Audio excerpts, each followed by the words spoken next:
जारी किया गया है। पांडुनाथ, छिंदवाड़ा, सिवनी, बालाघाट में भी अलर्ट जारी किया गया है। तो लगातार बारिश का दौर जारी है। इसी बीच अलग अलग जगह के लिए अलर्ट भी जारी किए गए हैं। कहीं पर रेड तो कहीं पर ऑरेंज तो कहीं पर येलो अलर्ट जारी किया गया है। भारी बारिश के आसार हैं। 4 इंच तक बारिश आज पड़ सकती है। शिवपुरी में भी खूब बारिश पड़ने की संभावना है। तो मध्य प्रदेश में आसमान से आफत लगातार बरस रही है और इस बीच 12 जिलों में बारिश का येलो अलर्ट जारी किया गया है। 24 घंटे में 4 इंच बारिश की पूरी संभावना है।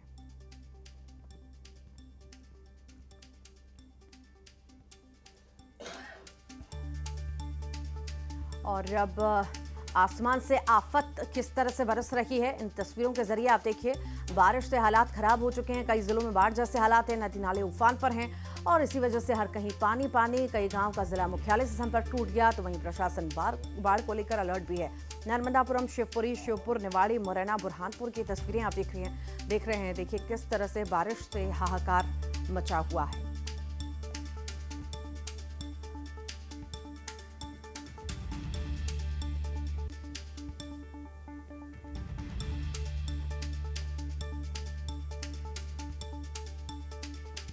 तो चंबल नदी उफान पर है। नदी किनारे बसे 24 गांवों में बाढ़ के हालात हैं। बिगड़ते हालात के मद्देनजर सांसद शिवमंगल सिंह तोमर ने प्रभावित गांवों का दौरा किया, ग्रामीणों की मदद की। एसडीआरएफ की टीम को तैनात भी किया गया। करीब 500 लोगों को टीम ने रेस्क्यू किया। बाढ़ प्रभावित गांवों के लोगों के लिए प्रशासन ने 62 कैंप भी बनाए हैं।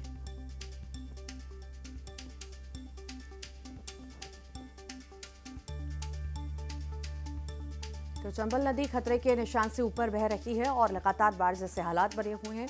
हर तरफ पानी ही पानी आपको नजर आ रहा होगा।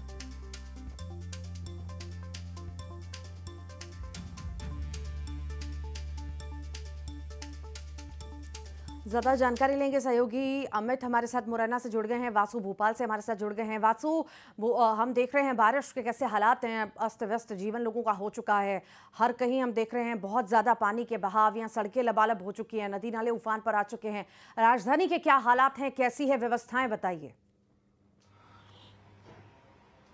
बिल्कुल, देखिए राजधानी भोपाल की अगर बात करें तो बीती रात से थोड़ी सी बारिश से जो राहत है वो फिलहाल नजर आ रही है, लेकिन अलर्ट लगातार बना हुआ है। आज भी बारिश की जो आशंका है वो भोपाल में व्यक्त की गई है और न सिर्फ भोपाल बल्कि आसपास का भी पूरा इलाका और मध्य प्रदेश के कई ऐसे जिले हैं जहां आज भी येलो अलर्ट जारी किया गया है। 1 दर्जन जिले वहां शामिल है। कल भोपाल में स्कूलों की छुट्टी घोषित कर दी गई थी, लेकिन आज जो स्कूल है वो यहाँ पर अब खुल गए हैं। लेकिन पूरी तरीके से अभी मुसीबत नहीं टली है। आने वाले दिनों में और 2-3 जो सिस्टम है अलग अलग जो लगातार बारिश कराने का काम कर रहे हैं मध्य प्रदेश में, वो सक्रिय दिखाई दे रहे हैं, सक्रिय नजर आ रहे हैं। तो एक लंबा दौर जो है फिलहाल वो बारिश का चलता रहने वाला है और लोगों को बेहद सावधानी भी बरतनी पड़ेगी। आप बता भी रही थी और तस्वीरें भी अपने आप में बयां कर रही हैं कि किस तरीके से पूरे प्रदेश के जो नदियां हैं, नाले हैं, वो उफान पर चल रहे हैं। डैम्स अपने फुल टैंक लेवल की तरफ बढ़ते हुए नजर आ रहे हैं और लगातार जिस तरीके से डैम्स में पानी जमा हो रहा है तो गेट खोले जा रहे हैं, नदियों में पानी आ रहा है, तो निचले इलाकों में बाढ़ जैसे उसके चलते जो हालात हैं वो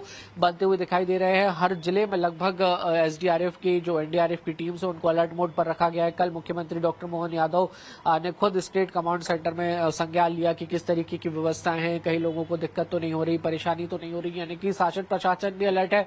लोगों को सावधानी रखनी होगी क्योंकि आने वाले दिनों में इसी तरीके की जो बारिश है वो और भी हो सकती है। हालांकि अच्छी बात यह है कि जो लगातार 4-5 दिन से बारिश का बहुत तेज बारिश का, भारी बारिश का दौर जारी था वो कुछ हद तक थमा है। आज 12-13 जिलों में ही अलर्ट जो है जारी किया गया है। अति भारी बारिश की संभावना जिसे कहते हैं। बाकी जिलों में भी बारिश होगी लेकिन संभवतः उतनी तेज ना हो जैसा कि बीते दिनों दौर देखने को मिला था। तो कुछ राहत जरूर मिल सकती है पर यह बहुत कम समय के लिए है। आने वाले समय में फिर तेज बारिश का दौर जो है वो शुरू हो जाएगा। जी ठीक, लगातार बने रहिए वासु, फिर आपके पास लौटेंगे। शिवपुरी से अशोक भी हमारे साथ जुड़ गए हैं। तो वहीं अमित लगातार मुरैना से जुड़े हैं। अमित, वहां पर कैसे हालात हैं और प्रशासन की तरफ से किस तरह की व्यवस्थाएं हैं, और जो पिछले इलाके हैं जहां पर पानी भर जाता है वहां पर भी कैसे हालात हैं, अलर्ट कितना जारी किया गया है? बिल्कुल, देखिए जिले के हालातों की बात की जाए तो जिले की 5 ऐसी तहसीलें हैं जहां पर अलर्ट जारी किया गया है और 2 दर्जन से अधिक ऐसे गांव हैं जो कि बाढ़ प्रभावित क्षेत्र में आते हैं। यानी कि चंबल नदी के किनारे बसे हुए 2 दर्जन से अधिक गांव में रेड अलर्ट जारी किया गया है और इन सभी लोगों को प्रशासन निकाल भी रहा है, क्योंकि जो पूरे तरीके से 2 दर्जन से अधिक ऐसे गांव हैं जो टापू बन चुके हैं। यही वजह है कि एसडीआरएफ की टीम अब इन लोगों को निकालने में जुटी हुई है। बीते रोज देखा गया था कि 6 ऐसी महिलाएं निकाली गई थी जो कि गर्भवती थी, उनको तत्काल स्वास्थ्य की आवश्यकता थी। यही वजह है कि उनको अस्पताल में भर्ती कराया गया था, लेकिन अब भी सुबह से जो एसडीआरएफ की टीम है वो लगातार लोगों को निकालने में जुटी हुई है। और यही वजह है कि 91 गांव यानी कि चंबल और क्वारी दोनों ही नदी में उफान का दौर जारी है। यही वजह है कि 91 गांव में रेड अलर्ट जारी किया गया है और इन गांव में मुरादी करा दी गई है। और प्रशासन के द्वारा लोगों को समझाइश भी दी जा रही है कि अगर थोड़ा सा भी पानी गांव के अंदर प्रवेश करता है तो तत्काल प्रशासन को जो कंट्रोल रूम बनाए गए हैं वहां पर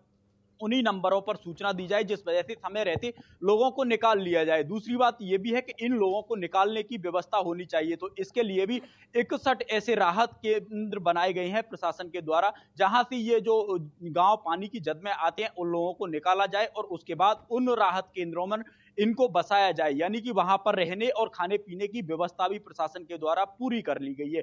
तो ये कहीं ना कहीं बड़ी बात है। दूसरी बात ये भी है कि 138 लेवल जो चंबल का डेंजर लेवल है उससे भी 5 मीटर ऊपर जो चंबल नदी है वो बह रही है। यही वजह है कि अब कुछ भी थोड़ा सा पानी और बढ़ता है तो अन्य गांव में भी जो आस पड़ोस के गांव है उनमें भी पानी प्रवेश कर सकता है। तो ये भी एक बड़ी बात है। प्रशासन को और अलर्ट रहने की जरूरत है। हालांकि प्रशासन समय रहते अलर्ट है।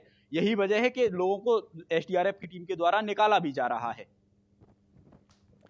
ठीक, लगातार बने रहिए सहयोगी। अशोक भी हमारे साथ शिवपुरी से जुड़े हैं। अशोक, शिवपुरी में कैसे हालात हैं? क्या बारिश का दौर अभी भी जारी है? कितनी बारिश पड़ चुकी है और कितने इलाके इससे प्रभावित हो रहे हैं?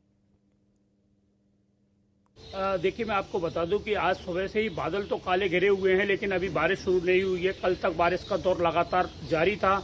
पिछले 72 घंटों में जो बारिश हुई उसके बाद शिवपुरी पूरा जिला ही तमाम ग्रामीण जो इलाके हैं वो जलमग्न हो गए थे। खासकर कोलारस विधानसभा सबसे ज्यादा प्रभावित थी, जहां लगभग 50 से अधिक गांवों का संपर्क मुख्यालय से कट गया था। वहां पर बड़े स्तर पर रेस्क्यू अभियान चलाया गया। पहले जिला प्रशासन ने एसडीआरएफ की टीम को लगाया, जब उससे काम नहीं बना तो उसके बाद एनडीआरएफ और उसके बाद केंद्रीय मंत्री ज्योतिरादित्य सिंधिया के निर्देश पर यहां पर सेना को लगाया गया। सेना ने कल दोपहर से जब कमान संभाली उसके बाद 3 सैकड़ा से अधिक जो फंसे हुए ग्रामीण थे उनको बाहर निकाला गया। आज भी कोलारस विधानसभा क्षेत्र के कई गांवों में सेना का रेस्क्यू अभियान जारी है। हालांकि राहत की बात यह है कि अभी बारिश थमी हुई है, जिसकी वजह से सेना जो राहत कार्य कर रही है उसमें वो आसानी से लोगों को निकाल पा रही है और उन्हें सुरक्षित स्थानों पर पहुंचा रही है। साथ ही साथ जिला प्रशासन ने जो व्यवस्थाएं की है उसके तहत तमाम पंचायतों में भोजन आदि की व्यवस्था की गई है। सभी जो ग्राम पंचायतें हैं उनके पंचायत सचिवों को इस काम में लगाया गया है। जो जुड़े हुए कार्यकर्ता हैं, समाज सेवी संगठन है, वो भी पूरी कोलारस विधानसभा में जगह जगह पर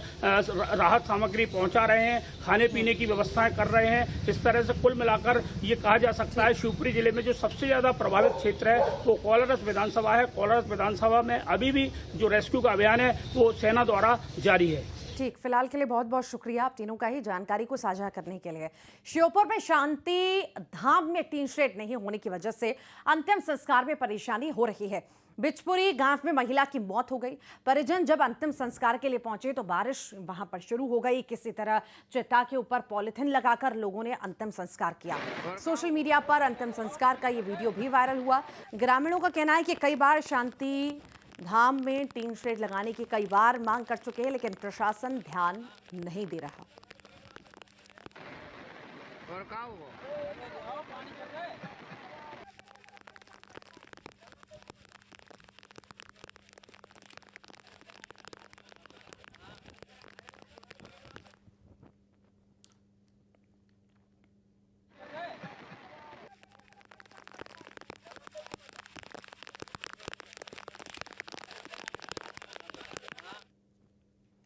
और धार में खाद की किल्लत को लेकर चक्का जाम किया गया है। कुक्षी के अंबाड़ा गांव में किसानों का प्रदर्शन देखने को मिला।